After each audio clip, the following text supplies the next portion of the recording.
마지막으로 솔로몬은 지혜로운 삶, 성공적인 삶의 첫째 기준이 부모 공경하라 라고 1절 잠언 1장 8절 9절에서 말씀을 했다고 그랬잖아요. 아버지의 훈계와 어머니의 가르침, 그 법을 기억하고 지키고 순종해야 될 이유가 뭐냐? 거기에 뭐가 있다는 거예요? 축복의 약속이 있다라는 거예요. 그냥 지키라는 말이 아니에요.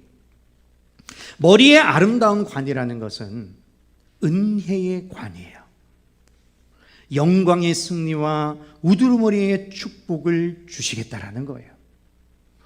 여러분, 아이들에게 주는 최고의 축복이 뭐냐? 바로 이 영광의 면류관 아니겠습니까? 그럼 목의 금사슬은요, 명예와 권세와 아름다움을 상징하는 것이죠. 바로 우리 딸들에게 주어지는 최고의 축복이라는 겁니다. 여러분 모두가 부모에 대한 아름다운 순종을 통하여 부모님에게도 기쁨이 되지만, 특별히 부모님을 공경하는 자에게 약속된 이 아름다운 축복이 성경에 기록되어져 있다라는 거죠. 여러분, 부모 공경은 하나님의 명령이며 우리 자녀들의 의무인 동시에 또한 하나님의 축복을 체험할 수 있게 하는 약속 있는 계명인 줄로 믿으시기 바랍니다. 제5계명은요, 온전히 그 축복에 대한 약속만이 담겨져 있는 말씀이죠. 어떤 축복의 약속입니까? 에베소서 6장 3절, 이는 내가 뭐 되고? 잘 되고 모든 일이 잘 될 거라는 거예요. 부모에 대한 순종에 대한 계명을 첫째 계명이라고 불러요. 여러분, 그 첫째라는 단어에는요, 관사가 붙어 있지는 않아요. 그렇다면 그 의미는 가장 근본적이라는 뜻 아니겠습니까? 부모와의 관계는 모든 인간관계에서 가장 처음 맺어지는 관계 아닐까요? 가장 근본적인 관계성을 여러분이 올바르게 이루지 못한다면 결코 여러분은 영적인 하나님 아버지의 사랑과 그 의미를 이해할 수 없어요. 자기에게 준 아버지, 어머니도 공경하지 못하는 자가 어떻게 보이지 않는 하나님을 공경하겠냐 이거예요. 나사로를 다시 좀 보내셔가지고 나의 형제들, 내 가족들에게 이곳에 오지 않게끔 좀 나사로를 보내주세요. 그랬을 때 아브라함이 뭐라고 그러죠? 네 가족들에게 있는 선지자들의 말을 들으면 된다 그래요. 그들의 말도 듣지 않는 자가 죽은 사람이 살아났다고 말 듣지 않는다라는 겁니다.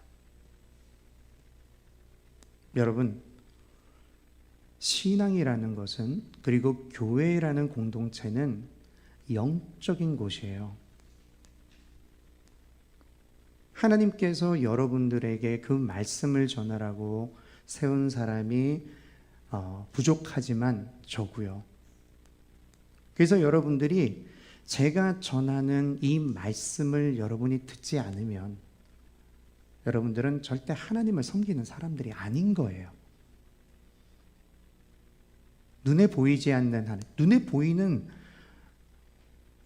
설교자의 말도 안 믿는데 어떻게 여러분이 눈에 보이지 않는 하나님을 믿는다고 할 수 있습니까? 부모도 마찬가지입니다. 내 부모를 공경하라는 말씀은 너의 눈에 보이는 그 부모도 공경하지 못한다면 눈에 보이지 않는 하나님을 어떻게 네가 공경할 수 있겠니? 이 말씀인 거예요.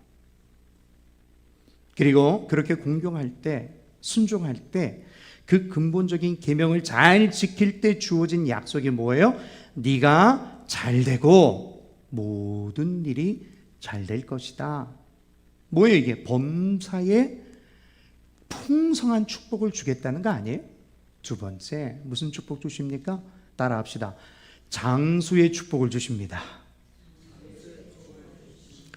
출애굽기 20장에 보면 내 부모를 공경하라, 장수는요, 부모님 공경하면 주어지는 약속인 줄로 믿으시기 바랍니다. 예레미야 35장에 보면 이런 얘기가 있어요.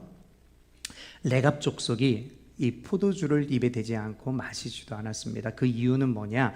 그들의 선조 요나답이 자녀들을 향해서 이렇게 명령했기 때문이에요. 포도주를 마시지 말라. 그리고 그 말을 들은 이 레갑 자손들이 나중에 예레미야가 그 족속을 향하여 축복하며 이르는 말입니다. 우리 18절 19절 실천하였다.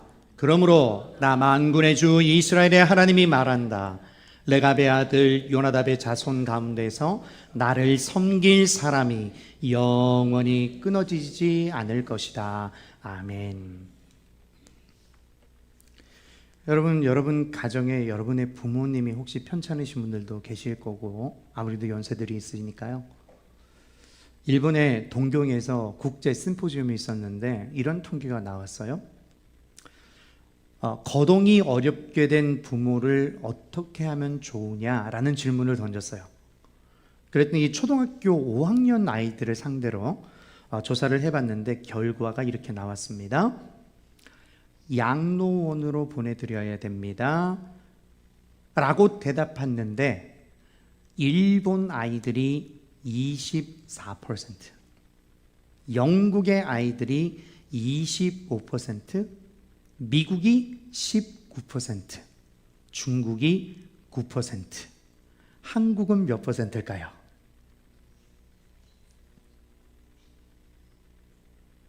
(0.4%였어요)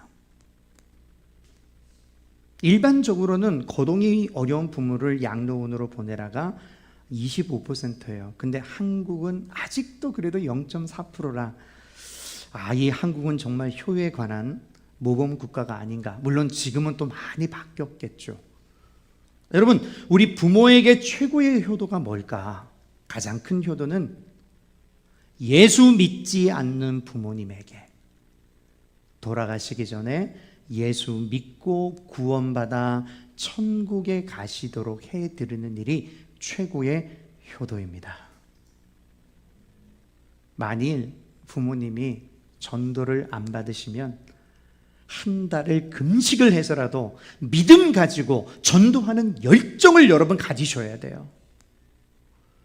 안타까운 마음으로 전도하지 않고 미루시다가 여러분 지옥 가시면 어떻게 하실 거예요? 영원한 고통 가운데 여러분 원망 듣지 않겠습니까? 부모님의 영혼 구원을 위해 기도와 노력을 다하는 것이 진정한 효도라는 것. 또한 무엇보다 가장 큰 소망이 뭐겠어요? 바로 하나님 나라에 대한 소망 아니겠어요? 호스피스 전문 간호사역자로 아주 유명하신 최화숙 교수라는 분이 계세요. 이 사람이 호스피스니까 수많은 사람들을 임종을 지켜봤을 거 아니에요.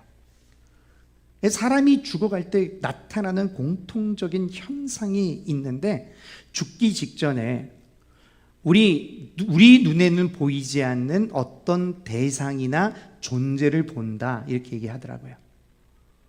어떤 사람은 천사를 보고 마지막 임종이 굉장히 편안한 사람이 있고, 어떤 사람은 우리 소위 말하는 저승사자, 무서운 것들을 보고 그 마지막을 정말 두렵고 아주 무섭게 그 삶을 마감하는 것을 본다라는 거죠. 어떤 이는 광명한 빛을 보고 어떤 사람은 시커먼 암흑을 본다.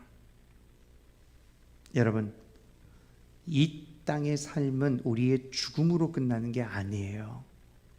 반드시 다른 세상이 있습니다. 부모가 즐거워하고 복되고 장수하는 이 아름다운 축복이 가득한 우리 드림교회 모든 성도님들의 가정들이 다 되시기를 예수님의 이름으로 간절히 축원합니다.